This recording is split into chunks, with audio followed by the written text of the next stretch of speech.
Hi, everybody. We're going to get started.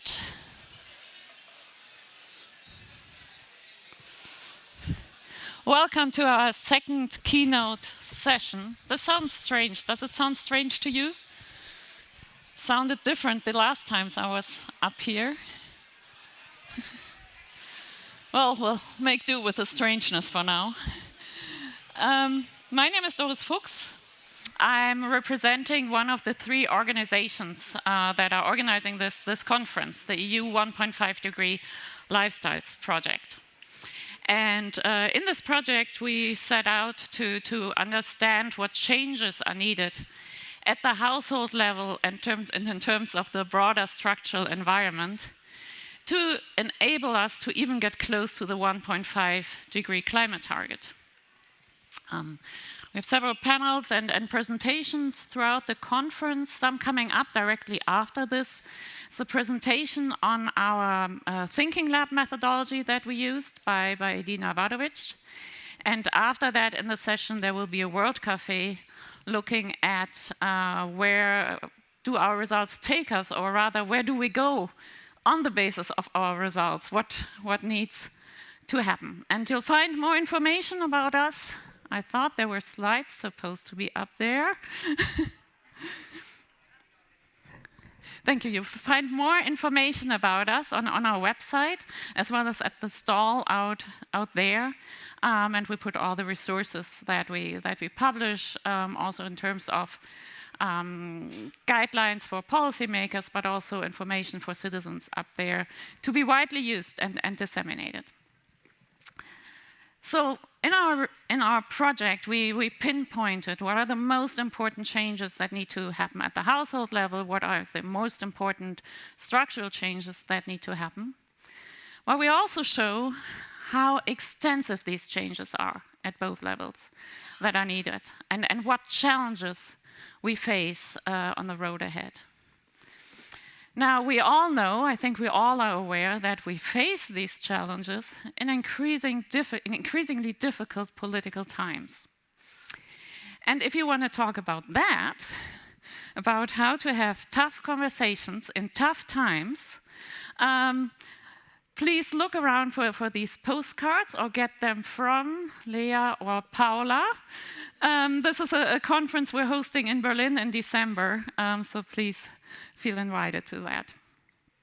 But now, I have the great honor to introduce to you Manisha Anantharaman from Sciences Po Paris.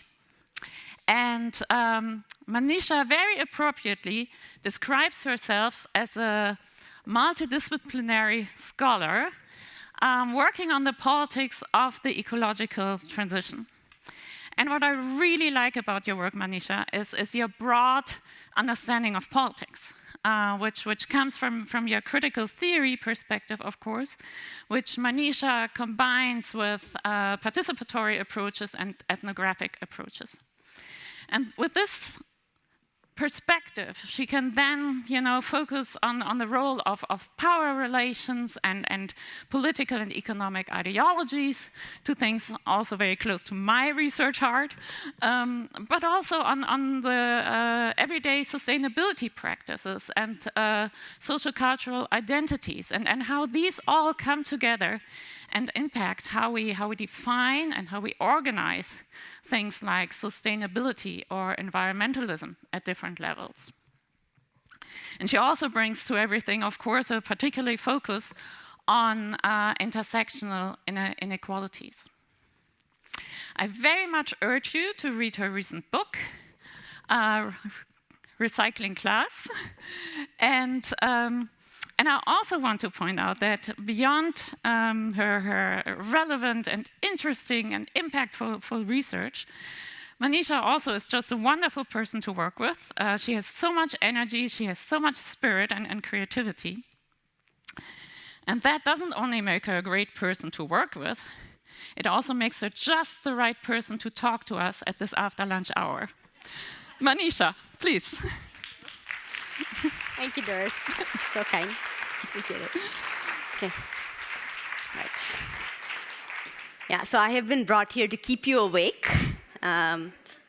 I will try my best. And if any point you find yourself dozing, feel free to kind of wave and I can take you through some dance moves. This is also a skill I have. So I've been asked to talk about the present, and that feels quite challenging at this moment because the present feels like an unstable time. It's not very clear.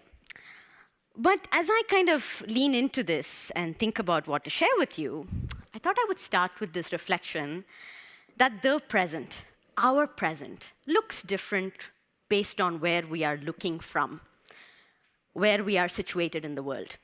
This is the insight that feminist standpoint theorists have insisted upon, that all knowledge is situated. Our experience, our understanding, our analysis is tied to our social location, our position, our positionality. So I thought I should tell you a little bit about who I am and how I situate myself in this present of mainstreaming sustainable consumption. So to confess, I came to studying sustainable consumption actually kind of by accident. I was born in South India at a time when my country, my home country, was going through a range of really dramatic economic transformations that were prompted by neoliberal reforms. So our economy, our financial markets, our commodity markets were opening up to goods and capital from abroad. So for young me, 9-year-old me, this was a heady time of new tastes, new smells, new experiences. Constant, the first time I ate Lay's chips, I remember that. The first time I drank Coca-Cola, I remember that. A particularly life-transformative experience for me was the first time I used conditioner on my hair. I have really thick hair. And when those probably toxic chemicals were in my hair, and I was like, oh, so soft. Oh, this is what development is. Can't wait. And just as all this consumerism was kicking off, you could still see that there was poverty in the city. People were still living in informal settlements, and there were also new problems. So with all these new shampoo bottles, everything, there was more and more plastic waste. This plastic would clog drains, and therefore when it rained, there was stagnant water. Mosquitoes would breed in this water. So as a kid, I had malaria multiple times. My brother had typhoid and dengue. So I decided, what? I'm going to study biotechnology because maybe technology can solve all our problems. It can also make you good money. I can consume more, buy a car, have an apartment, and then I will also figure out how to kill all the mosquitoes of India. Haven't succeeded. So a few years later, I was at UC Berkeley for my PhD on environmental science policy and management, very much a scientist. And I happened to take a class on global environmental politics because it was required. It was a breadth requirement. I didn't want to take it. And I read this book, Shadows of Consumption by Peter Dover. And I kid you not, this book changed my life. Because for the first time, I realized that all these things I had been told to aspire for, a bigger car, a car. I actually don't know how to drive, even now. So as you can see, it really changed my life. An apartment, more stuff. That all of these things were implicated in producing those same local environmental changes and problems I experienced as a child, and global environmental crises like climate change and biodiversity loss. And that, this idea that you should keep consuming more and more was not some sort of given, but rather it was produced by our political and social institutions and embedded in our everyday practices, cultures, and infrastructures. For me, this knowledge was a sort of liberation because it made me feel like I had choices. I didn't simply have to do this. So I decided, well, I want to understand how other people like me, India's and Asia's emerging middle classes, think about and act upon the environment because I was like, well, they're seeing these changes too. So why am I telling you all this, my life story? First, to explain that my interest in consumption comes from this embodied experience of both the joys and harms of consumption at the same time. And I think this contradictory reality is becoming more real all over the world. In Europe, too, you are now beginning to face those harms, those externalities of consumption, particularly tied to a changing climate, bringing heat waves, bringing flooding. And those are smashing into your life worlds. Just as you also know that it's nice to be in a well-heated space. and it's nice to have a closet with a lot of clothes. So that contradictory reality that I experienced, I think, is now becoming it's democratizing. Climate change is bringing this to everybody. But secondly, also, to go back to what this book, the insights of this book and other work, to say that to understand some of the challenges to mainstreaming sustainable consumption, we need to think more about the political economy and what structural barriers the political economy poses for us. Now, of course, I know most of you agree, right? And I think most of the people in this room would say that, yes, we need to go beyond a technological, behavioral, and managerial approach when it comes to mainstreaming sustainable consumption. This is what 30 years of work on social practice theory, economic sociology work, looking at how markets construct consumption, relational work, looking at how sustainable consumption communities are put together and taken apart. We know that consumer choice doesn't quite grasp what's going on here. I think many of us agree that there are no individual solutions to shared problems. Technology has its limits and its place. And as Doris Fuchs and Sylvia Lorek, who are sitting there, dream team, together have insisted time and time again, that we need to think about those systems and those infrastructures that are behind our practices, and that involves thinking about power, political economy. And today, what I want to do is to kind of build on this conversation that we have all been having to talk about two elements of what I think are key aspects that structure and stabilize consumer capitalism in our contemporary world, and that is racial capitalism and coloniality. I will tell you what I mean by these soon, but first let me take you back to my field, just to say that I hope at the end of this talk I can convince you that even if you live in Europe and these are words that you haven't had to think about, that it is useful for you to think about them, because the dynamics, the global dynamics of racial capitalism and coloniality make it very hard to achieve the type of strong, sustainable consumption that Doris and Sylvia have called for. That is sustainable consumption that achieves absolute reductions in resource use while also paying attention to both intergenerational and global justice. So to go back to the story of my research, I told you I was interested in understanding how India's middle classes were responding to local and global environmental problems. So I started my research with a lot of hope, because I felt like, unlike people in Europe and North America, Indians have no choice but to pay attention to the externalities of their consumption, right? The minute you start consuming more plastic, turns out it just ends up on the street, and it's a pain. So it seemed to me that there were no easy technological or infrastructural fixes to these externalities of consumption. And the state, the Indian government, kept trying these very typical techno-optimist, market-oriented playbook, traffic congestion, let's widen roads. But then, just more cars show up, right? The classic rebound effect, Jevons paradox, we know all this really well. The city is getting hotter because they cut down the trees in order to widen the road. People buy air conditioners, find you're cool inside your home, but you're now hot outside. So it felt to me that there was a moment and an opportunity for people to reflect upon their consumption practices and really think about the ways in which their individual choices were also producing these collective effects. And indeed, it seemed like this was happening. So for several years, I studied kind of a range of environmental movements.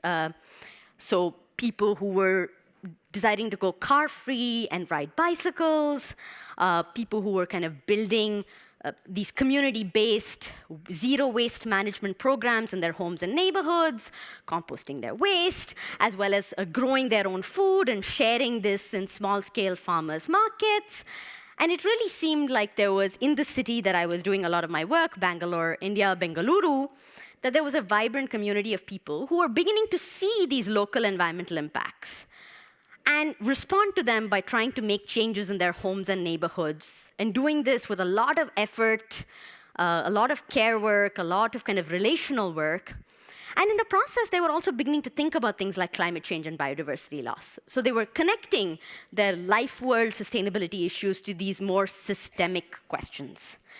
And a lot of these practices bear strong resemblances to the types of things we see in Europe and North America, right? So these are the same kind of practices that many of us have studied in these contexts as well. But as I was observing these communities and practices more closely, more ethnographically, I started to notice some things. So here you have a middle-class person working in India's IT, information technology industry. They're a member of the new middle class. They make a good salary, and they probably have a life and a lifestyle similar to people in Europe. And he is kind of decided to give up his car and ride a cycle because he thinks that's the more eco-friendly option. It's the healthy option. He does this both, on a daily basis, but also sometimes he goes for these cycling trips. And I found that this guy and the people like him, their cycling communities and cycling movements had nothing to do with that other guy. Even though in Indian cities, until recently, about 10 to 14% of the modal share is bicycles, and it's largely that second type of guy, a working class cyclist, usually male, who relies on the bicycle as his main mode of livelihood and transport. So what he's doing is he goes around collecting plastic and metal materials from households. So you can see he has these various things tied to his bicycle, and then he'll give you a recycled plastic bucket for the thing that in exchange for what he collects. And so the middle-class cyclists' movements and communities, their discourses were completely separate from the many more numerous working-class cyclists in the city. And to some extent, that actually weakened their movement, because then when these, the cyclists in the spandex went to the state and say, we want to promote cycling in the city, we want more bike lanes, they actually didn't have that many numbers behind them. It weakened their movement, that they were not in conversation with these more numerous working-class cyclists. Similarly, when I was observing these zero-waste communities, so while people in their homes and their neighborhoods were really working very hard to, change their behaviors of their family members, behind all of that, in the basement, in the back room, there was always someone else. There was a maid, a domestic servant, who was then going through these materials in further detail, further segregating them and transporting them. And again, this lady was never part of the environmental initiative. She was, somebody who was told what to do and was told off when she didn't do it properly, and kind of was always on the edge. She was not seen as an environmentalist. So in a series of publications beginning now about a decade ago, in 2016, I started writing about this. And like a good sociologist, when you see these processes of class distinction, you turn to cultural sociology, the work of Pierre Bourdieu.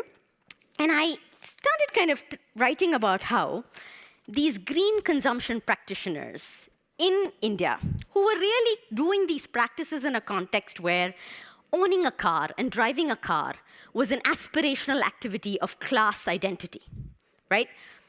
Where working with waste was seen as something you shouldn't do if you belong to the middle classes. It's a dirty work associated with a stigmatized caste identity. I'll talk about that in a minute. That in these places, people worked very hard to distinguish their environmental practices with waste and bicycling from the practices of the poor.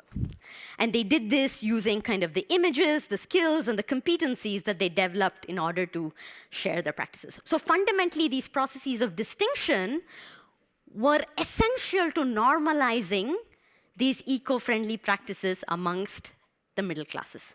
They normalized them by saying, I'm doing it because I'm green. I'm not doing it because I'm poor. And so in the kind of the most recent publication on this topic, which came out in Consumption and Society, I've argued fundamentally that performative environmentalism is actually something quite harmful to sustainability movements, because this form of environmentalism is something that is made possible by privilege.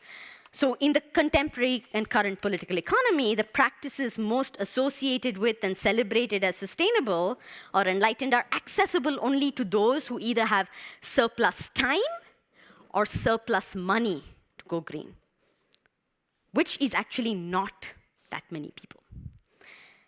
Because of this, sustainable consumption becomes exclusive and exclusionary, inaccessible to the many who do not have, in Bourdieu's words, the feel for the game. They don't know how to do it authentically, or the economic resources to buy green. And fundamentally, this means that these practices end up becoming niche subcultures and struggle to mainstream. They struggle to become, something that's accessible and aspirable to those who do not already have the cultural capital or the economic capital to be able to carry out these practices in an authentic and convincing way.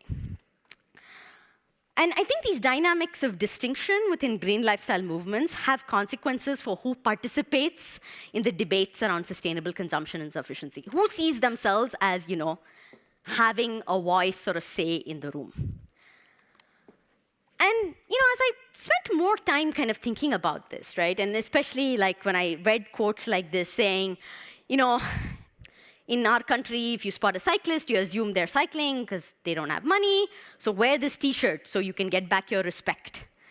Or, this image which shows this, woman talking about zero-waste practices, but I don't know if you see the workers in the background who are sitting amongst the waste, bent, and you see, again, very clearly these class distinctions playing out in the performance of these forms of environmentalism, in the performance of these forms of sustainability. And I asked this kind of thinking about this over the years prompted another question for me. Why were these middle-class people putting so much effort into demonstrating that they were going green, not because they couldn't afford to consume, but because they cared about the environment? Why were they so concerned about not appearing poor? Since then, I have come to the conclusion that the class politics and anxieties of sustainable consumption or sufficiency are not just about social identity or distinction. They are deeper. They are tied to the colonizing and racializing origins of capitalism and the ways in which those are today expressed in the anti-poor ideologies of neoliberal life. So now I want to talk about colonialism. Sorry. So, contemporary capitalism is fundamentally shaped. Well, you can all have a break now while I pick up my papers. So contemporary capitalism is fundamentally shaped by its colonial and racial origins. And we see this at all stages of what we think of as the production-consumption cycle, right? So all the way from extraction, production, provisioning, consumption, and its afterlives.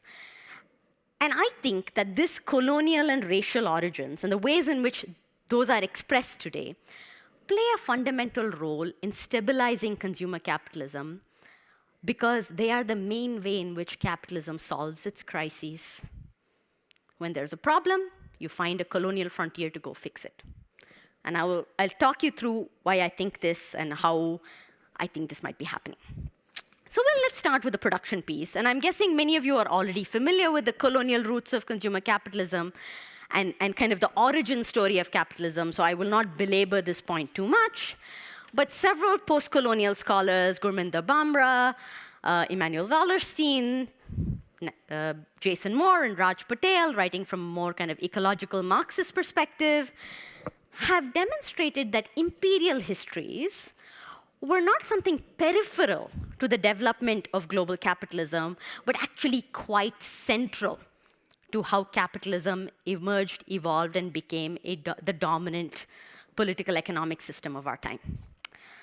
So colonial regimes eliminated indigenous populations, commodified land and resources, and expropriated wealth to enrich the imperial core. These violent acts of expropriation and extraction left their legacies upon the earth and the people of colonized regions. And so much so that these legacies have not disappeared. The symbolic and material effects of colonialism endure. And in very important work, Jason Hickel and his colleagues have shown how this drain of wealth did not end with independence. Previously colonized regions were often integrated into the global economy in unfavorable terms, and through things like debt repayment regimes, trade rules and deficits, and ecological appropriation, this drain of wealth, this net appropriation of resources and labor continues on. And indeed, since World War II, it continues under what economist Paul Krugman called in a podcast yesterday, the soft, bloodless imperialism of the American-led Bretton Woods era, which of course is the very era that Donald Trump appears to be trying to end in this moment. Happy to talk about that later if you wish. Now, but what is important to remember is that the effects of colonial expansion were not simply economic, they were also cultural and symbolic. And these cultural and symbolic dimensions, I think, are also really important to think about when it comes to the consumption conversation. And one of those cultural and symbolic processes I want to talk about today is racialization. So Black Marxist scholar Cedric Robinson coined the term racial capitalism to describe how capitalism incorporates and depends on the devaluation of non-white bodies as part of its accumulative profit-making strategies. So what does this mean? So Robinson argues that from its very beginning, capitalism tended to take dialectical, linguistic, and ethnic differences and turn these into racial hierarchies. And what is a racial hierarchy? Racial hierarchies associate certain bodies with certain fixed identities, which then creates a regime where different bodies can be exposed to different rules and different conditions, and that is seen as normal and justified. So racialization essentially creates embodied exceptions, where some can have certain rights, get certain wages, while others get very different rights, very different wages, or are even owned as property, in the case of slavery. So thinking historically with racial capitalism and thinking kind of broadly across the world helps us kind of think about how there are common patterns through which the exclusion, exploitation, and disposability of people is accomplished in different parts of the world. So take here, for example, undocumented Mexican migrants who work in the fields of California, and because they were undocumented, continue to work through the time when forest fires were burning and the air quality was so bad that everyone else who could went home and stopped work, but they continued to pick fruit. Think about the second picture here, which is this woman who belongs to the Dalit community in India. So Dalits being members of the oppressed caste, scheduled caste groups who are at the very bottom and the outside of the caste order. And because of this, and caste being this kind of birth-based way of segregating people according to who they are born to, and consequently their bodily selves, it's not something you can get out of. You're fixed. She here is cleaning a toilet just by herself. She's manual scavenging. Even though this is legally outlawed, it is still socially sanctioned. The thing that allows it to be socially sanctioned is caste. It's racialization. The idea that she can do that, she should do that, she's fated to do that. And finally, in the third picture, indigenous Guatemalans and Afro-Brazilians who across Brazil are the ones who go through landfills and pick out recyclable materials. So we see a common pattern here, that is, it's these racialized communities. Again, the processes of racialization and who is racialized might vary from place to place. I would be curious to ask you, who are the racialized communities of Europe? I know they exist. The processes may differ, the mechanisms may differ, but there is a common sense that some certain groups, certain people, certain bodies can and do forms of work that are exploited and expropriated. So thinking historically with racial capitalism shows us the shared processes through which certain people become marked as disposable. It becomes a way to justify slavery. It becomes a way to justify cheaper wages. It becomes a way to really justify expropriation of various kinds. Racial capitalism also does something else that is important for the sustainability conversation. It marks non-capitalist lifeways as illegitimate or unproductive. So what this means, for example, is indigenous people across the Americas resisted incorporation into waged work, resisted market-based economies for long periods of time. Sustained settler violence had to be imposed upon them in order to essentially bring them into these economies. And one of the ways in which this was accomplished was through land theft, but also by getting rid of their subsistence economies, such as through the buffalo. Racialization also plays out in the domain of consumption. So as Frank Trentman has shown in his work, global consumer culture was not just something that emerged out of industrial capitalism, it was also tied to imperial histories that brought these exotic goods like cotton, sugar, and milk to the colonies, while also determining who in the colonies could have access to these European luxury goods. So as you can see in this first picture here, in India, the members of kind of native Indians who were able to consume like the British were largely dominant castes. So within that caste system, the groups up top. And at the same time, other materials were kept away from racialized groups so as to, again, reaffirm those hierarchies and to solidify them.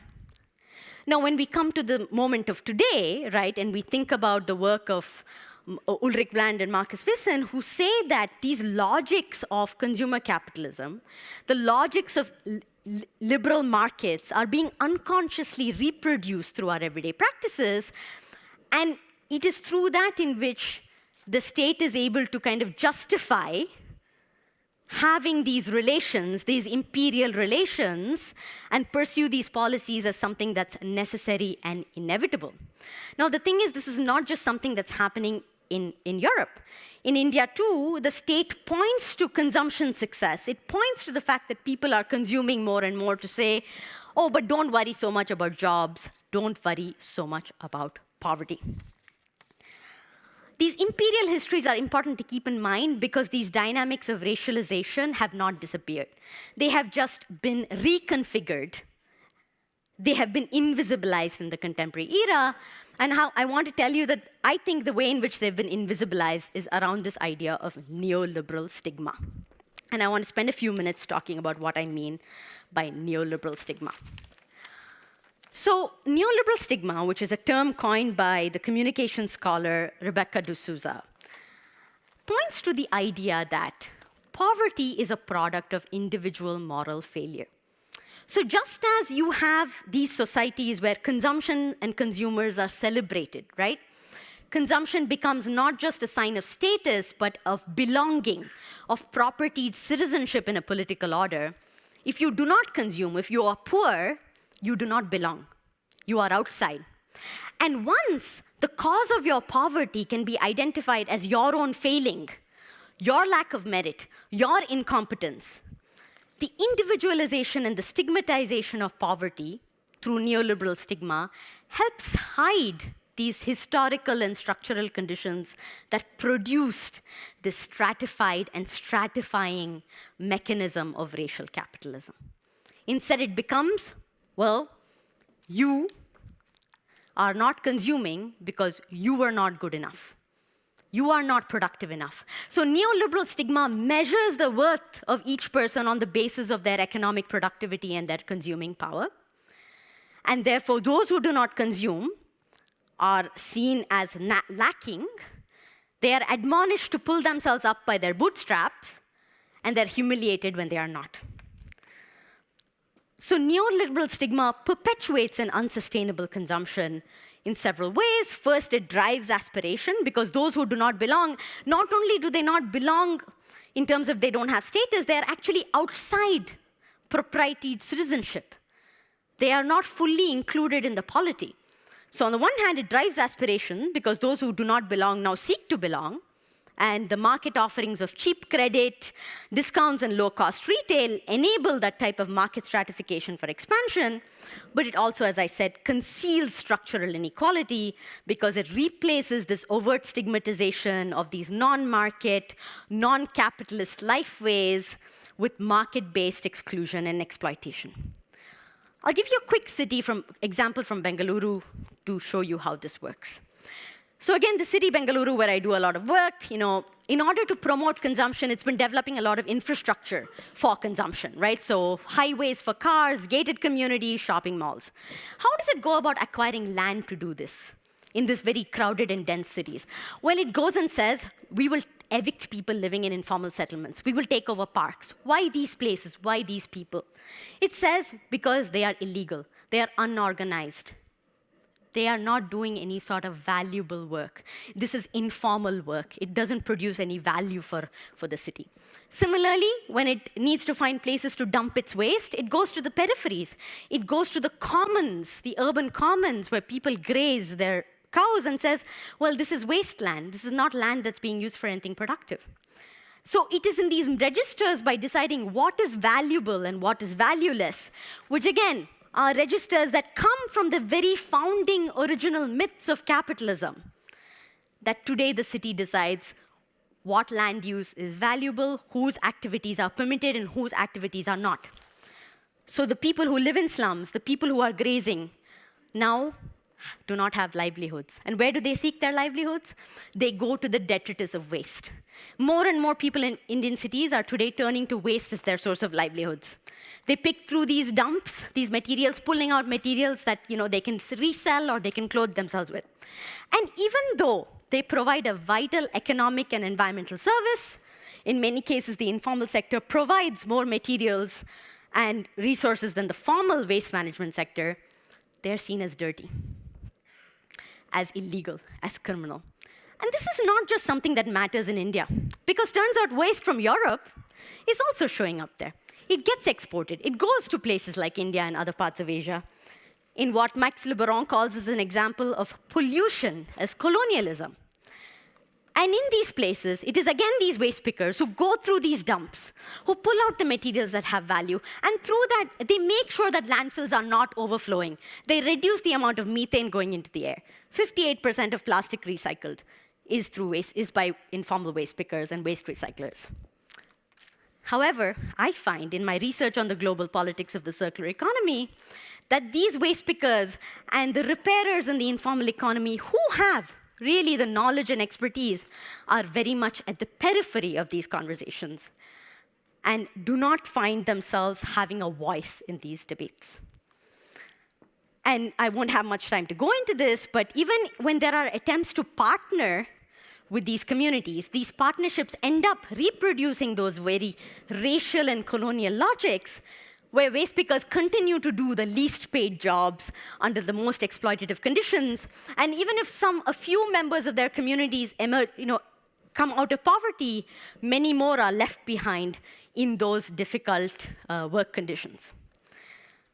So I want to conclude by saying that mainstreaming strong sustainable consumption without addressing colonial capitalism's legacies, I think will have two outcomes. One, it will reproduce inequalities, as we see with the circular economy model, where an attempt to try and do an inclusive circular economy without thinking about these dynamics of racial capitalism actually just ends up reproducing these patterns of racialized labor that exist in the linear economy. Or if we think about kind of green transitions and eco-social transitions in Europe taking place without thinking about the global effects of, for example, a race for minerals. Or they're going to be political non-starters, because if consumption is core to identity and political stability, degrowth and decommodification are going to generate suspicion and resistance by the people who already feel themselves excluded from consumer capitalism. If material poverty and non-capitalist lifeways are stigmatized due to colonial legacies, sufficiency is only accessible to those with existing privilege. But I wanted to end on a hopeful note, because I was told. I do think we are in a moment of change. And to quote Zizek quoting Gramsci, the old world is dying and the new world struggles to be born. Now is the time of monsters. It does feel like a time of monsters. But the good news is consumption is mainstream news now. Yo, we won. We mainstreamed consumption. Now we just have to do the sustainability bit. It is at the center of political debates. And another piece of good news, in Indian cities, the poor and informal workers are much more numerous than the rich and the middle classes. Waged work and high consumption is the exception, not the norm. Sweden is a glorious exception in the world. So what does this mean in terms of the political opportunities that it poses if we change where we look from? and we look from global south cities, where we see the impacts of eviscerating racial capitalism play out day in and day out. I want to close here by putting up an image that one of my students made in one of my classes when I teach these topics. And for me, it gives me a lot of hope to look at it. Because I think part of mainstreaming sustainable consumption is to think very clearly about the histories that have brought us here, to acknowledge those histories, and to, from a place of kind of unrelenting discomfort, think about how we can move forward, which thankfully is Tim Jackson's job tomorrow. So I will stop there. Thank you.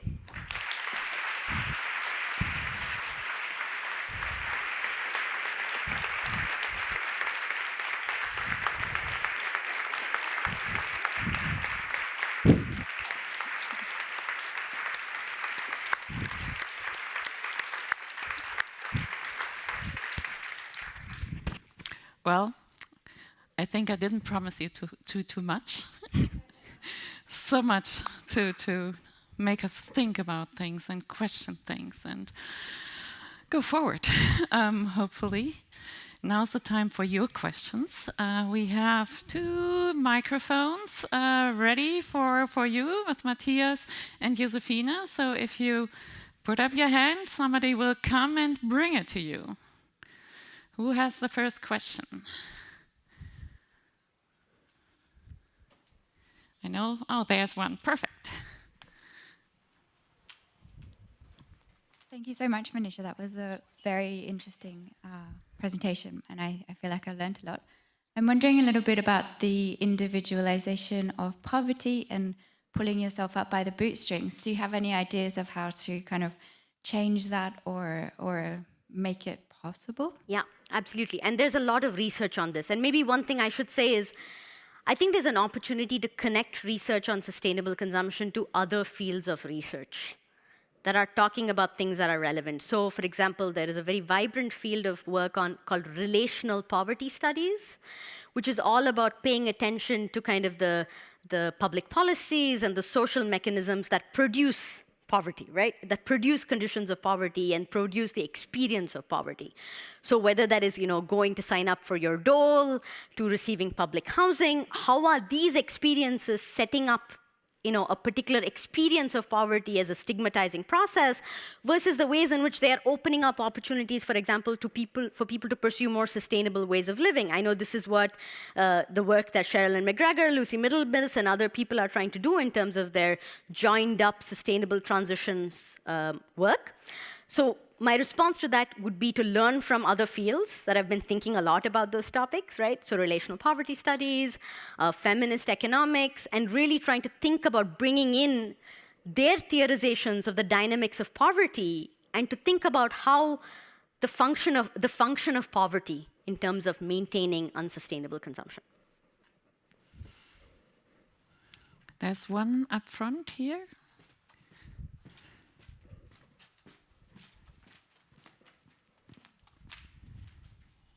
Thank you so much, Manisha. Yeah, really fantastic presentation. I always feel so inspired after listening to you, so thank you. I'm just wondering, with regards to stigmatized neoliberalism, whether you see any resistance to that amongst groups that are stigmatized or that feel they have to emulate constantly this, high consumption goals. Right. And, yeah. I think we have seen kind of really powerful examples of poverty being politicized, right? So communities refusing that stigmatization. So in the US, the Poor People's Party is a classic example of essentially this effort to kind of take that stigmatization and say, no, we're focusing on the political aspects. So we're organizing as people who have been impoverished. I think we're also seeing that today in terms of environmentalism. More and more, in the UK, I think there's this growing movement of kind of working class environmentalism and a very strong working class critique of mainstream environmentalism coming up with people like Chris Shaw and others writing very forcefully about this. So I think this is happening. And perhaps one of the goals is to bring those folks into this room and into the conversation as well. So thank you. Yeah.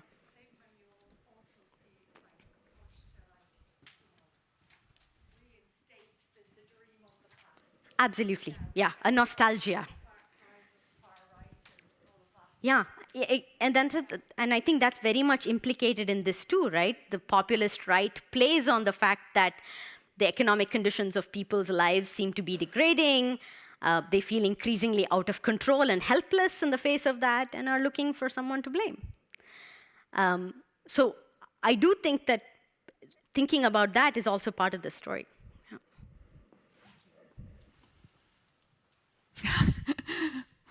Way in the back. Run, run.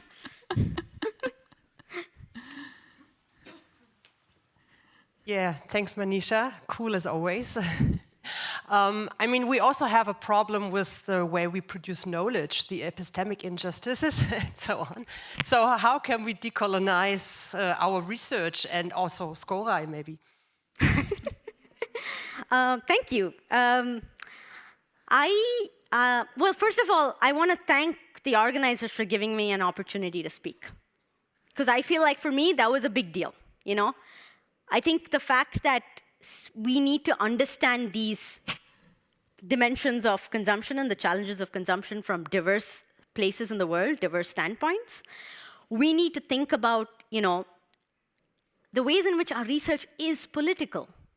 Whether we like it or not, apparently climate change, a scientific fact, is now too political, right?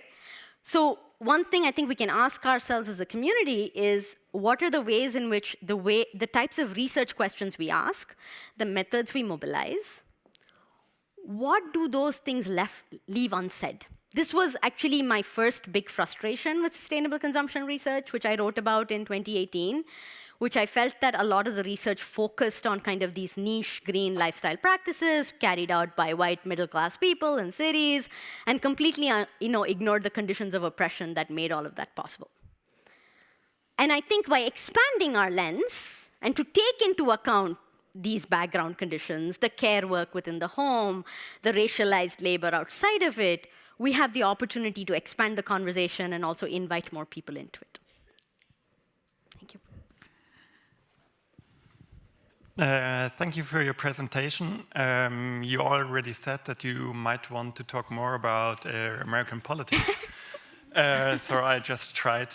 And I don't want to discuss the stupidity of everything that's going on, but the current trade and tariffs that are being employed. The argumentation is that the world is exploiting the US, which of course is very wrong, and you showed us that the opposite is true. And so now I want to know if that maybe for the wrong reasons, something good is actually happening right now, as the exploitation from Western countries, or let's say from the US, in other parts of the world is decreasing as they want to be more autonomous.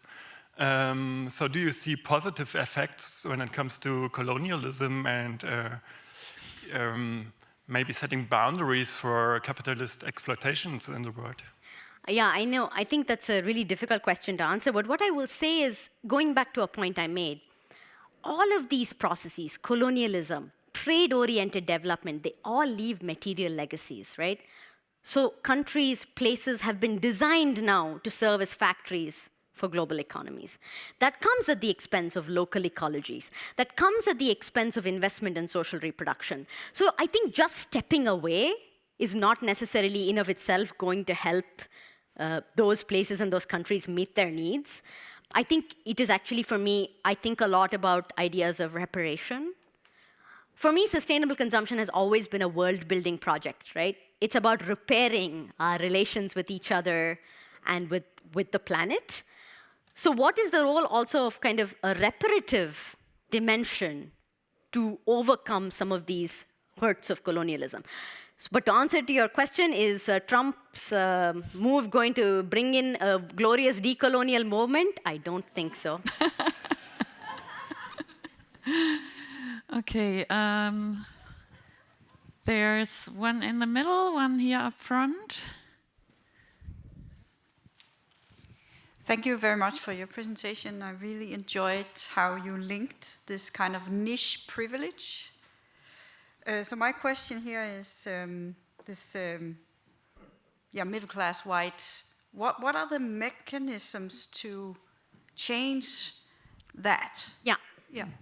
Yeah, I mean, I think already there have been some really good examples, right, of people beginning the sustainable consumption investigation with groups who are experiencing economic insecurity and trying to understand from that standpoint, what are the basic needs that people are not able to meet, or people are only able to meet through the market where they cannot afford things. So I think, again, the work that has been done with immigrant households, with elderly people, with people experiencing disabilities. So I think one is changing who we think as the suspects of a sustainable, especially as this agenda has grown. It's grown beyond just trying to get rich people to change, right? Today, it's much more than that. It's an overarching agenda of a different way of organizing our political economic systems. That's what we're working towards. Changing the vantage point of where we do our research from, going back to that epistemic knowledge question, also learning from those experiences, understanding what it looks like from there. The methods, again, the assumptions we use in our work, also, I think, come into play in terms of helping shift that. Now, at the same time, I do think we need to study rich people. Clearly, they consume a lot and they have a lot of power. But I think it's also how we study them and what we say about them that matters. Hi, Manisha. My name's Kat, and I think we've been in contact over email, yes. But never actually met in person. So thank you so much for that presentation. So inspiring, like all of your work. And my question builds on what a number of other people have already asked, but just in light of the way that racial capitalism and colonialism underpin all of this, like I've been thinking increasingly about where is the best place to put your energy in terms of taking action. And if we are interested in sustainable consumption, I'm wondering if that needs to start with different forms of collective action and building solidarities and trying to divest from these systems and overturn them. So I was just wondering if you have any kind of examples or experiences of forms of collective action you've seen that maybe mobilize these solidarities that you find particularly hopeful and maybe you could share? Absolutely. So I think something I write about in my book is the coalition politics between waste pickers and other actors who are trying to push for a plastics treaty that doesn't simply just, focus on recycling and help continue the generation and production of plastics. Right? So waste pickers have a very particular analysis and analytic of what is wrong with our consumption systems. Everybody says, well, if we do circular economy, they won't have livelihoods anymore. They're like, no, most of the stuff you throw away is actual crap. It's not something that has value. So from their perspective, they are able to call the bullshit of big oil, of large corporations. And they have brought their knowledge practices, their organizing practices, through trade unions, through other sorts of organizing mechanisms. They've organized internationally amongst each other, and now they're building partnerships with zero waste organizations, Break Free from Plastics. And together, they are a strong bloc in the Global Plastics Treaty, so much so that they prevented, to some extent, a plastic treaty from being written, right? Which would have been a very weak one. And the process is now continuing, which in some cases, we could think of that as a loss, but we can also think of it as a win. So for me, the work I have kind of seen waste pickers do, also build coalitions with other sorts of environmental actors and really use the environment as a leverage to kind of bring their perspective, their knowledge on socio-ecological systems to bear has been something that has given me a lot of inspiration in my work. And we write about it in an interview for Consumption and Society that Mary organized with Sonia Diaz, who works for the Women in Informal Employment Globalizing and Organizing, which is a big international network really organizing informal workers. Okay, more hands, more questions? Do you see some? Last question, I'm being told. You have to run now again. It's all the way in the back.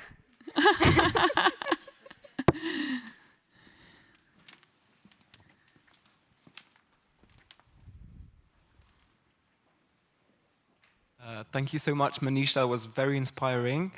And going back on what you said about how to tackle distinction and the problem with, let's say, high socioeconomic status people, what would you do with it overall? Like, how would you build how do you envision building down distinction, because it hasn't fully, well, hit the mainstream among those circles yet, even with distinctions. So I'm just wondering what to do with that. No, I think you ask a very, very good question. And I don't know if there's a way actually to get over the the dynamics of distinction, which seem to be pretty fundamental to being human. And there's a lot of sociological evidence for that. But I think the aspect of it that is important is for us to pay attention to the ways in which that works into our normative frameworks, right? So if we talk about sufficiency and the need for sufficiency, we have to pay attention to how those dynamics of distinction undercut our ability to design social systems around sufficiency. Now, at the same time, we know the patterns of distinction are very different from country to country. Today, I presented a very kind of global outlook, right? But we know that the reason why distinction and market has become so important in the US is because the social state has been eviscerated in the past 40 years. I actually think people don't have much to measure the quality of their lives around beyond the things that they acquire in the market, because they do not have social protections. They don't have time off when they have children. They aren't able to take time off when they're sick. So it is also those other aspects, the decommodified and non-commodified ways in which people's lives can be supported, that I think also help mediate and dampen the overall political force that distinction takes on in any given socio-political system. Thank you all, but especially thank you, Manisha, for a wonderful talk, inspiring us all. Thank you.